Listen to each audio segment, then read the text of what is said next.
por una ciudadanía universal. Un mundo para encontrarnos, reconocernos y comunicarnos. Proyecto Intercomunicación América Latina-Europa. Fréquence Paris Pluriel 106.3. FPP, la radio del pueblo.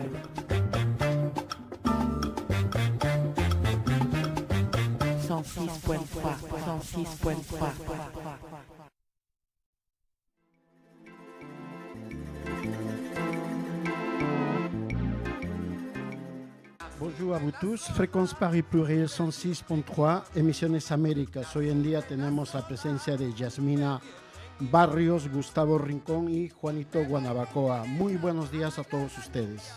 Muy buenos días a todos, Yasmina Barrios, gracias por la invitación. Buenos días, gracias por la invitación y por la oportunidad de compartir de nuevo. Bueno, pues Juanito Guanabacoa también le saluda en nombre de todo el equipo, teniendo aquí a un gran visitante nuevo. Que... Hola. Muy bien.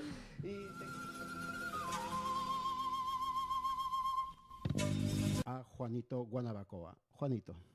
Bueno, pues en nuestra acostumbrada sección de América Latina, que empezamos desde el río Bravo hasta Argentina, en la Patagonia, vamos a hablar de un problema en que nos une la solidaridad de la lucha de los movimientos sociales, el problema de la minería, el tema de la explotación a cielo abierto. Y bueno, vamos a comenzar diciendo una noticia sucedida, de un evento sucedido en 2014 que ha impactado incluso hasta nuestros días y que lleva una serie de medidas y de consecuencias realmente continentales, realmente mundiales. Pues bien, la historia comienza en septiembre de 2014, cuando en México se da el derrame en el río Sonora y el río Bacanuchi, el derrame de 40,000 metros cúbicos de sulfato de cobre acidulado de la empresa holding minera con presencia internacional del Grupo México. Estoy hablando de la tragedia, porque es una tragedia ecológica y humana, en la mina de Buenavista del Cobre de Minera México. ¿Qué es lo que pasó después de esto? Bueno, pues bien, se ha constatado la incapacidad del Estado para mover los lazos institucionales para resolver un problema, en primer lugar, para aplicar la ley de las violaciones a la explotación y a las normas por parte de unos particulares, y esto destapa toda una historia de la minería en México.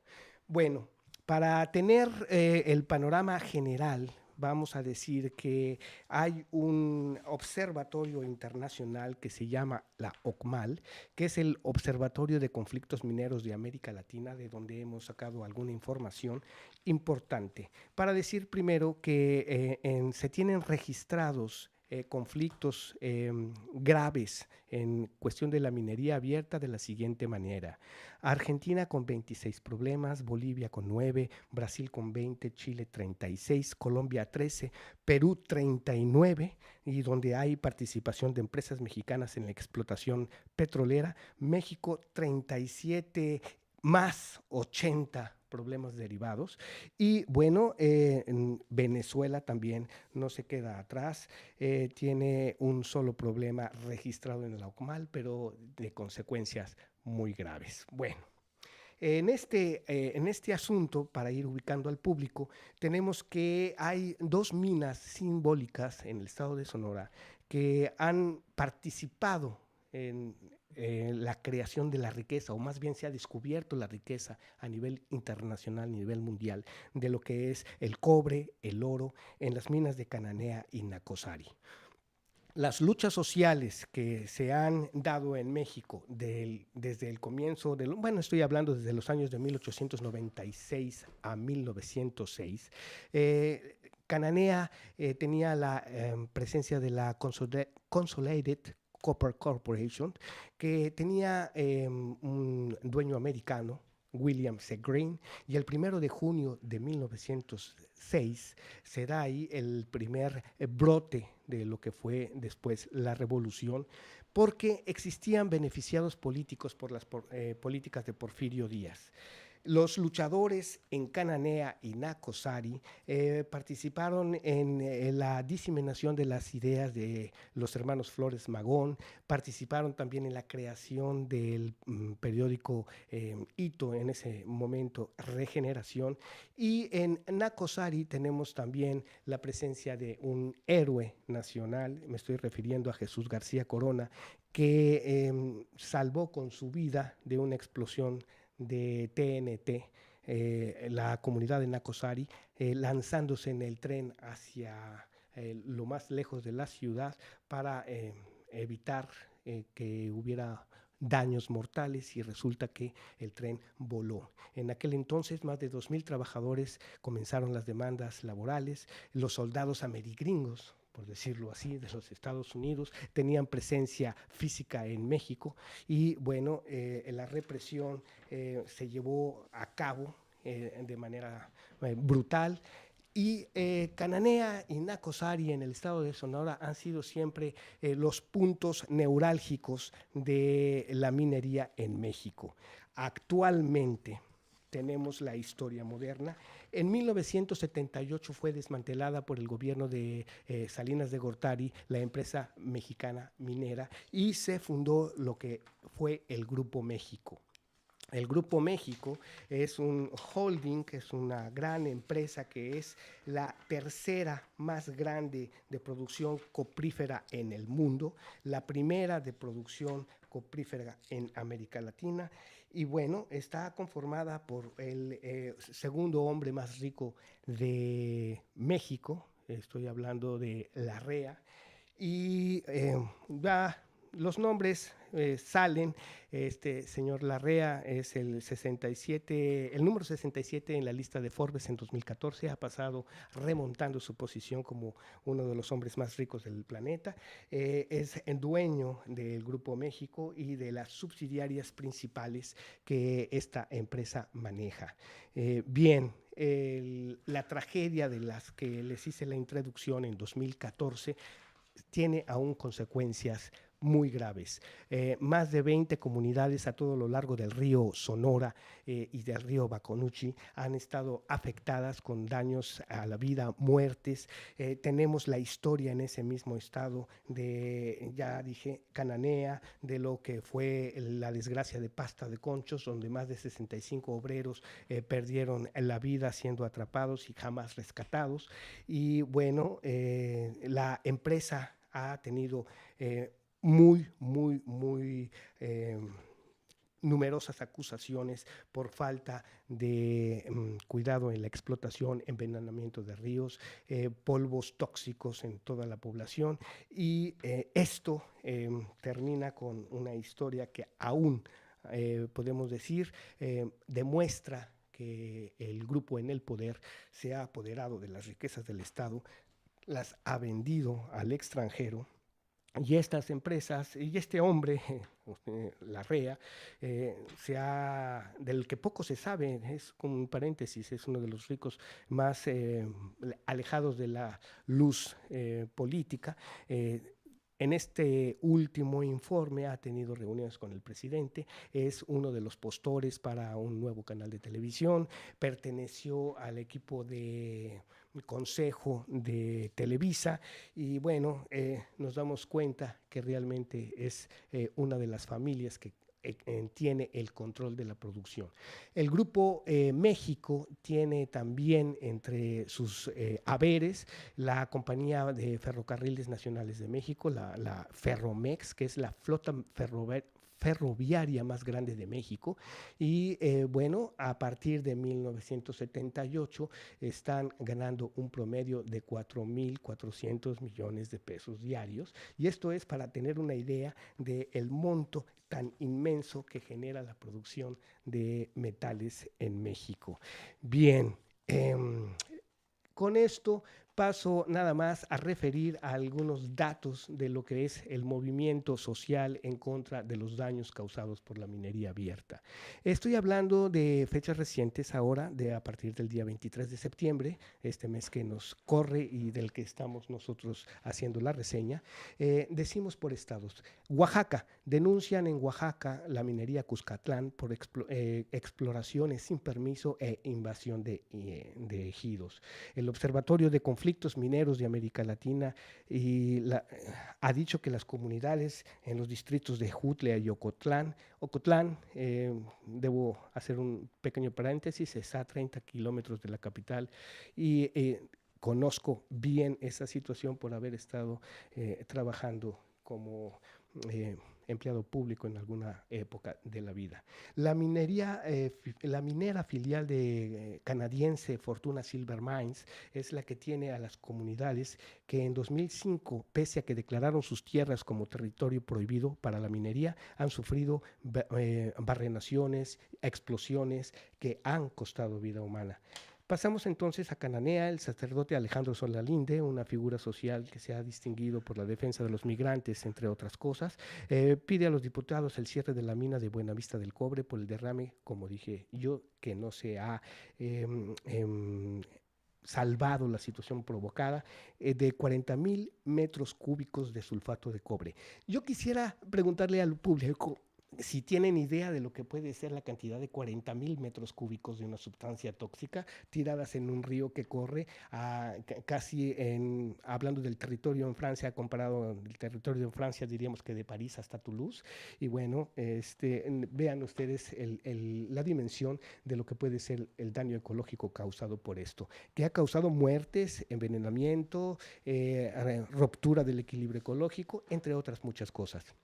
Los campesinos en Zacatecas, otro estado aledaño del norte del país, protestaron del ejido Mazapil por los daños causados por la minera Goldcorp canadiense, localizado a 315 kilómetros de la capital del estado. Explotación de oro a cielo abierto en la mina Peñasquito. Bueno, van a construir un frente común en todos los afectados con la participación de más de 20 comunidades en el estado de Zacatecas que piensan unirse con todos los movimientos de América Latina para esta lucha contra la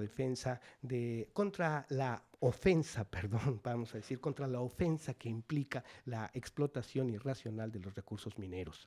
Muchos dejaron de dar uso agrícola a sus tierras y no han recibido beneficios. Y aquí vamos a decir algo en números. El Estado ha quedado corto en pedirle la resarción de los daños. Estamos viendo que una empresa que gana 4,000 millones de pesos diarios, y estoy hablando del caso de México, Minera México, bueno, pues imagínense, dan menos del 0.06% de derrama de las utilidades que tienen como beneficios a las comunidades. En México, ya cerrando este panorama para que entremos a ver algunos otros detalles con mis compañeros Gustavo y Yasmina, tenemos 26,064 títulos de concesiones de una superficie total de 30.68 millones de hectáreas y solo se hacen 200 visitas de inspección anuales en todo ese territorio. Los conflictos ahorita que implican la presencia de la Procuraduría General de la República, de la Suprema Corte de Justicia y las instancias, vamos a decir, adyacentes o laterales especializadas en la defensa de estos bienes, son 80 conflictos socioambientales, 22 laborales, y la multa en Sonora fue mínima. En Pasta de Conchos también es otra de las situaciones que se ha pedido el esclarecimiento por negligencia de la explosión que costó la vida a más de 65 personas. Bueno, con esto digamos que es un panorama general y se ve la importancia de la lucha social en defensa de la tierra, que no es nada más la revuelta o la agitación de grupos minoritarios que pretenden un beneficio indebido, como se ha dicho, y tampoco es el hecho de que, como dijo uno de los dirigentes del Grupo México, el gobierno esté exagerando y que el daño ecológico no es tal.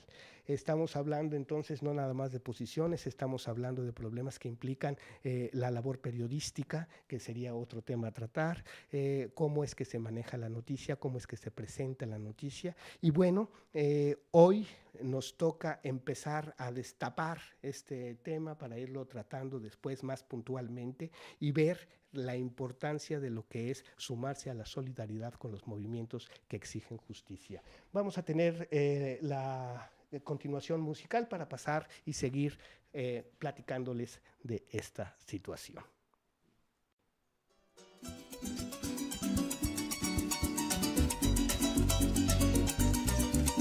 Buenos días.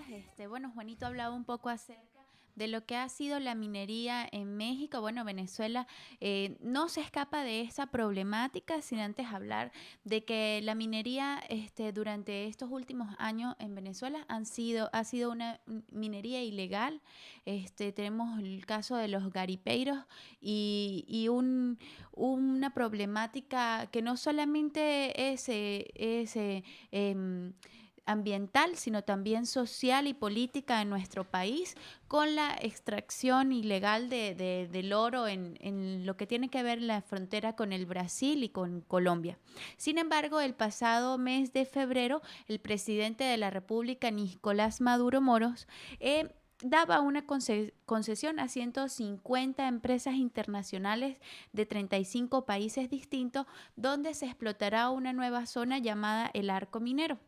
Para acercarlos un poco a esta realidad, le podemos decir que tiene una superficie de 111.846 kilómetros, es decir, es una superficie más grande que Portugal, que tiene 92.000 kilómetros, que Cuba, que Panamá y que República Dominicana. No estamos hablando de 2 hectáreas, sino estamos hablando de una extensión de tierra que es aproximadamente el 12% de nuestras tierras en Venezuela.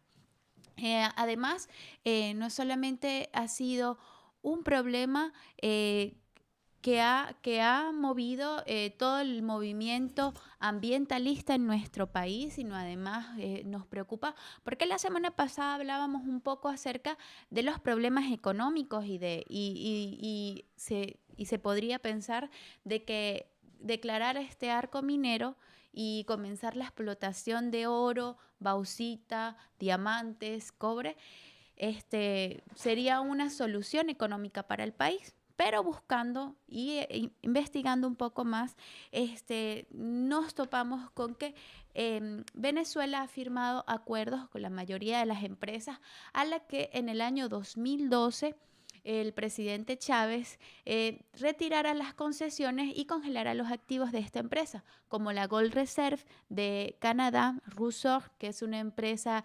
canadiense rusa, y otras más. Y buscando, nos damos cuenta que Venezuela deberá invertir muchísimo dinero para poder comenzar la explotación del oro y diamante en nuestro país.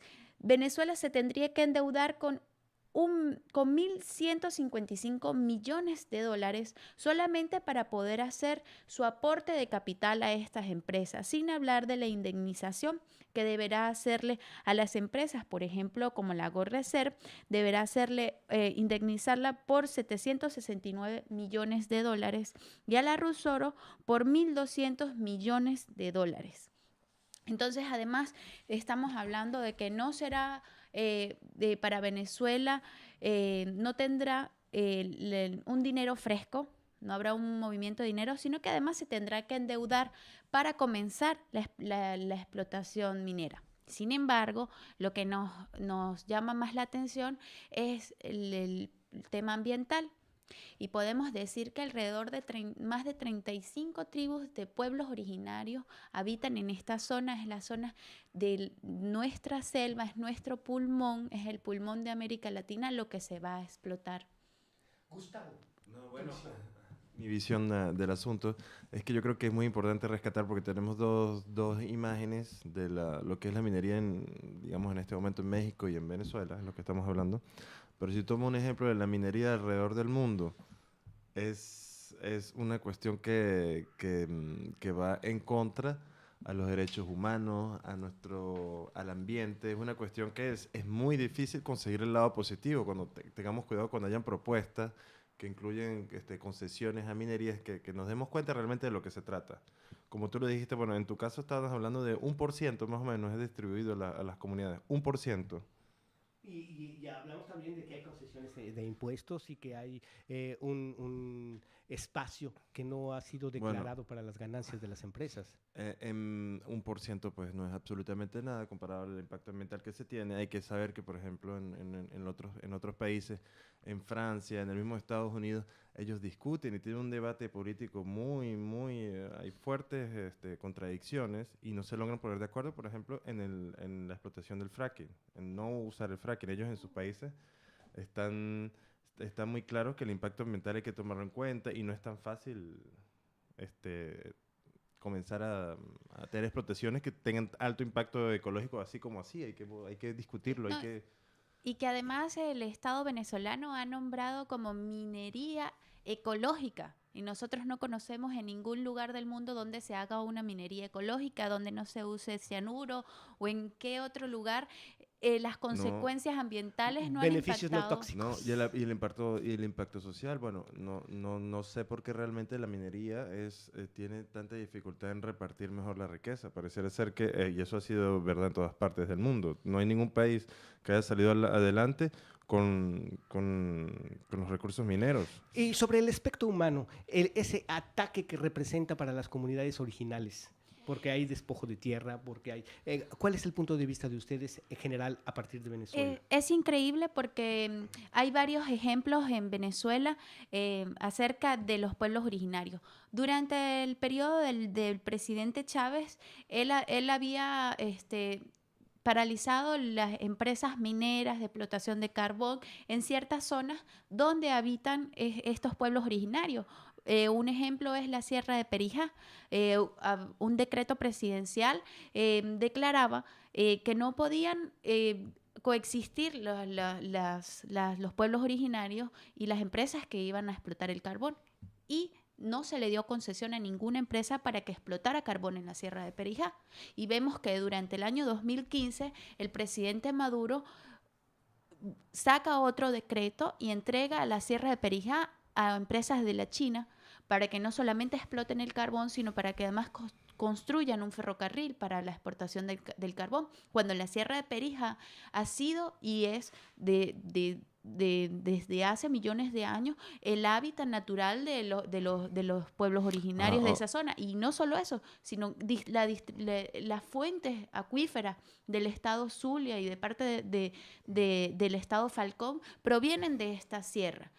En el arco minero estamos hablando que confluyen 3 estados divididos territorialmente, la división política territorial de Venezuela, y estamos hablando de alrededor de 35 o más pueblos originarios, los Yupa, los Yanomami, los Piaroas, y estamos hablando de que no solamente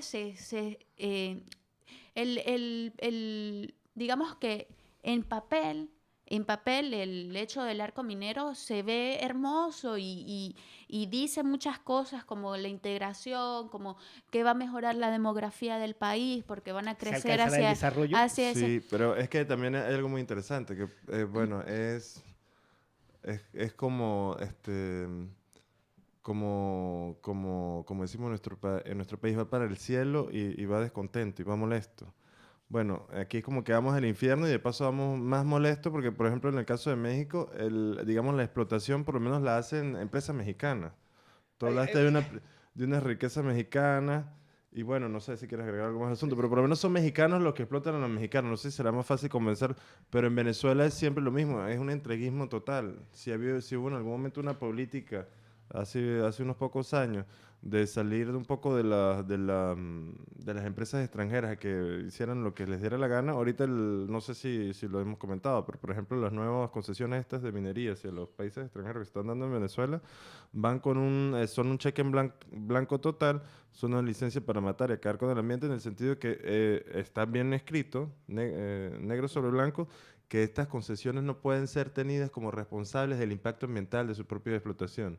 Exacto. Venezuela se hará responsable O sea del que- impacto ecológico. Que puedan causar Eso- terceros que ni siquiera van a aportar. Como en las películas de 007, tienes licencia para matar y no dar explicaciones. O sea, tú haz ahí lo que quieras y nadie te va a tener cuenta de eso. Entonces te podrás imaginar que es un entreguismo. Yo sí siento que el tema de los recursos, el desarrollo, siempre, ¿sabes? El desarrollismo, ¿no? Hay que crear más riquezas para... Pero tiene muchos factores que no tenemos en cuenta. El impacto ambiental, ya se están viendo las consecuencias de nuestros propios destrozos ambientales, ya lo sentimos. Y bueno, que se ha demostrado que esto no conlleva ningún tipo de desarrollo humano para las comunidades originarias, ni siquiera para la población del territorio. Y donde además, están. en última instancia, no sabemos la cantidad de metales y la cantidad de riqueza que están sacando, porque la sacan del país. Y entonces, bueno, pues es un negocio con doble filo, porque los dos son los que impactan negativamente. Y bueno, para ir dándole la visión, ¿qué más nos puedes decir, Yasmina? Bueno, un poco para hablar acerca de la visión que tenemos los venezolanos acerca de este tipo de políticas, es que hay como una especie de locura en el Estado, de disonancia de discurso, porque Chávez decía: no cambiemos el clima, cambiemos el sistema y en consecuencia comenzaremos a salvar el planeta. Y esto lo decía en la 15ª Conferencia Internacional de la Organización de Naciones Unidas sobre el Cambio Climático en el 2009. En el 2012 se frenan las concesiones y ahora vemos ya tiempo, no 10 años, sino nuestra historia más contemporánea, una disonancia en el discurso, una disonancia en el quehacer y en la ética del Estado, en el compromiso. Mencionas algo muy importante, la ética, y también el discurso, como lo han manejado. El discurso es que precisamente lo ven en números, ¿no? Se dicen, bueno, pues son algunos pueblos originarios, Sí. Es mínimo el impacto. Nosotros somos un pueblo de mestizos y el 95% de la población está necesitada del desarrollo que nos va a proporcionar estas medidas. ¿Qué nos dices? Bueno, yo lo que pasa es que tengo una visión muy, digamos, no apoyo para nada la minería. Entiendo que las sociedades necesitan para su desarrollo explotar los recursos naturales, pero en el caso de cómo funciona la minería, pues no hay un ejemplo positivo. Mira, los diamantes de sangre en África, o sea, el tema de la minería es muy delicado.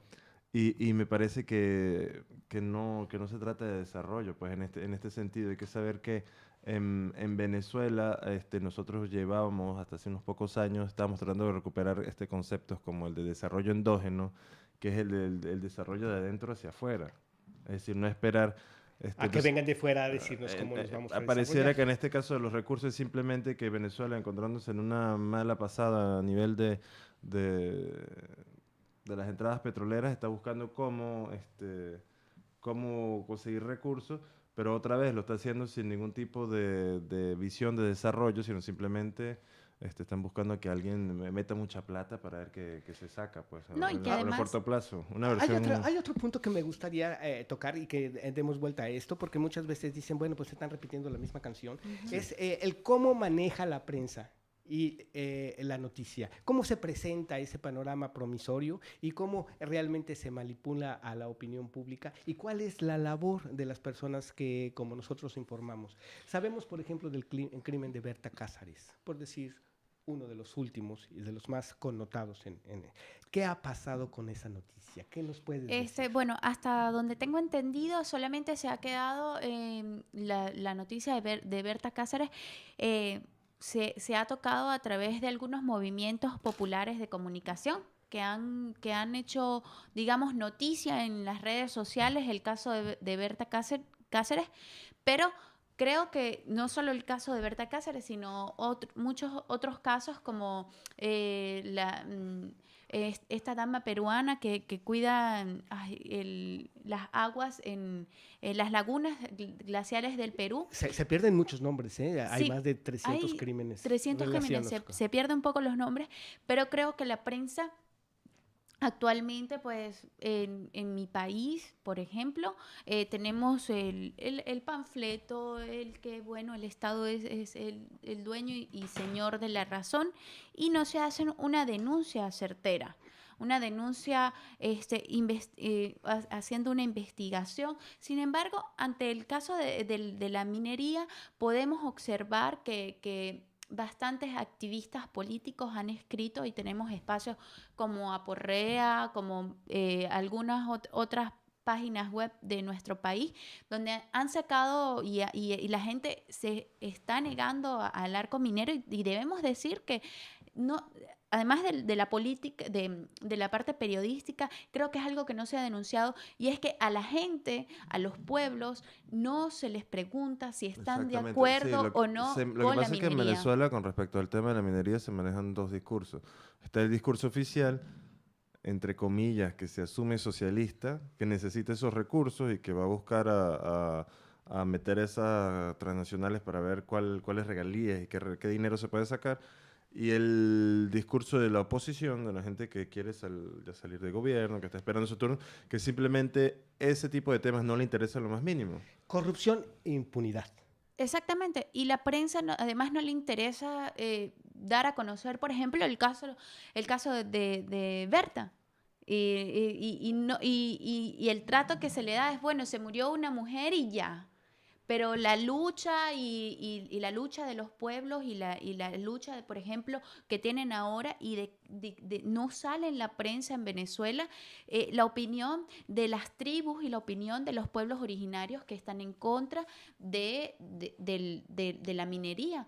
Por ejemplo, tenemos el caso del hijo de Sabino. Sabino fue un líder de la tribu Piaroa, donde estaba peleando por las tierras de los pueblos originarios y antes de morirse Chávez lo mataron y no pasó nada tampoco. Entonces ahora tenemos a pueblos, a organizaciones indígenas en nuestro país, a organizaciones de indígenas en toda Latinoamérica movilizando, buscando que la prensa les dé cobertura y no sale.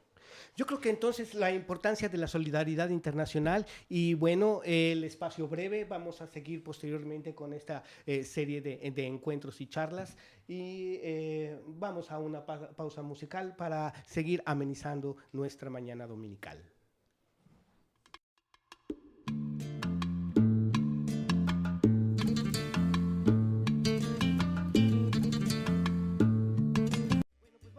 A darle forma, vamos a hacer un cierre, vamos a dejar la puerta abierta, hacer unas cuestiones, invitar a la reflexión. Gustavo. Entonces, hasta ahora, ¿a qué punto hemos llegado? Que la minería es lo mejor y que necesitamos de la minería para el desarrollo de nuestras sociedades y que gracias a la minería nuestros países han crecido muchísimo. Amén. No. Bueno, es que tú me pides que haga una síntesis sobre la minería. Es difícil que simplemente, bueno, como nos podemos atestiguar y con los datos que ustedes han traído, podemos estar de acuerdo. Creo que es fácil llegar al punto de acuerdo que la minería hasta ahora no ha sido un pilar de desarrollo en nuestros países ni de igualdad y que el impacto ecológico es totalmente negativo y que cuando son concesiones extranjeras que no tienen ningún tipo de vinculación ni responsabilidad legal con los territorios donde se lleva a cabo la minería, pues sencillamente la historia no termina bien. A partir de la reflexión, ¿qué invitación se podría hacer para que participáramos con la sociedad civil en esta problemática? La participación de todas las personas, empecemos a hacernos sentir en las redes sociales, a hacernos sentir en los medios de comunicación en contra de la minería, en contra del extractivismo y en contra de que sigamos contaminando en nuestra única casa, que es nuestro planeta. Además, hacernos las preguntas.